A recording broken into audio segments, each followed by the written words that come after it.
आखिर महाभारत के युद्ध में अर्जुन के लिए क्यों मुश्किल था सूर्यपुत्र कर्ण को हराना। चलिए जानते हैं। महाभारत के युद्ध में कई बलशाली योद्धा हुए थे। कर्ण और अर्जुन दोनों ही बेहद शक्तिशाली योद्धा थे। आइए जानते हैं महाभारत में क्यों मुश्किल था कर्ण को हराना। सबसे पहले आप इस चैनल पे नए आए हो तो आप इस चैनल को लाइक एंड सब्सक्राइब कर अवश्य देखिए पूरी वीडियो। दरअसल पांडुपुत्र अर्जुन बेहतरीन धनुर्धारी थे। उन्होंने कई महावीर योद्धाओं को पराजित किया था और वही सूर्यपुत्र कर्ण महाभारत की युद्ध भूमि में सभी बड़े महावीर योद्धाओं में से एक थे।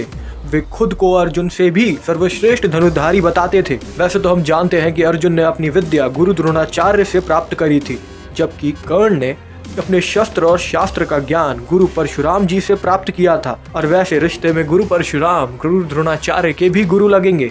दरअसल मित्रों, मैं सीधी बात बताता हूँ। दरअसल गलती यहाँ हो गई कि कर्ण ने गुरु परशुराम से शिक्षा लेने के लिए यह कह दिया कि वह एक उच्च कुलीन कुल में जन्मे हैं, और जब इसका झूठ का खुलासा हुआ कि वे एक सूत पुत्र हैं तो उन्होंने परशुराम जी ने उन्हें श्राप दिया कि तुम युद्ध भूमि में ही सब कुछ भूल जाओगे जब तुम्हें सबसे सर्वाधिक इसकी जरूरत होगी। दरअसल ये बात है युद्ध भूमि से जुड़ी।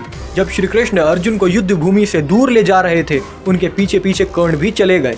कर्ण लगातार अर्जुन को युद्ध के लिए ललकार रहे थे। युद्ध भूमि से दूर कहीं कर्ण का रथ फंस जाता है मित्रों, और उसी समय कर्ण अपने रथ को निकालने के लिए धरती पे उतरते हैं।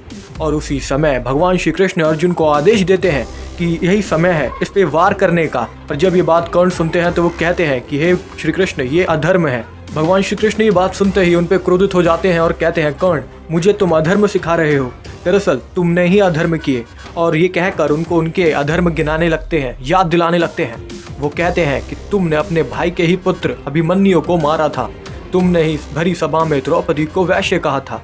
और ये कहकर श्री कृष्ण के ये अधर्म याद दिलाने पर स्वयं कर्ण अपनी मृत्यु के लिए सज्ज हो जाते हैं। और अगर मित्र कर्ण अपने रथ को बाहर निकाल लेते और युद्ध करने के लिए तैयार हो जाते तो सच में अर्जुन के लिए भी असंभव था कर्ण को उस वक्त हराना। दरअसल मित्रों, ये सारी चीजें पूर्व ही अनुमानित थी।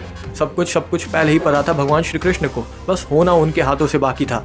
दरअसल मित्रों, ऐसी वीडियोस और आएंगी और नए नए मिस्टीरियस हॉरर फैक्ट्स आपको पता चलेंगे। चैनल पर नए आए हो तो लाइक कमेंट सब्सक्राइब जरूर करिएगा, शेयर करिएगा अपने उन दोस्तों के साथ जो ये वीडियोस देखना पसंद करते हैं।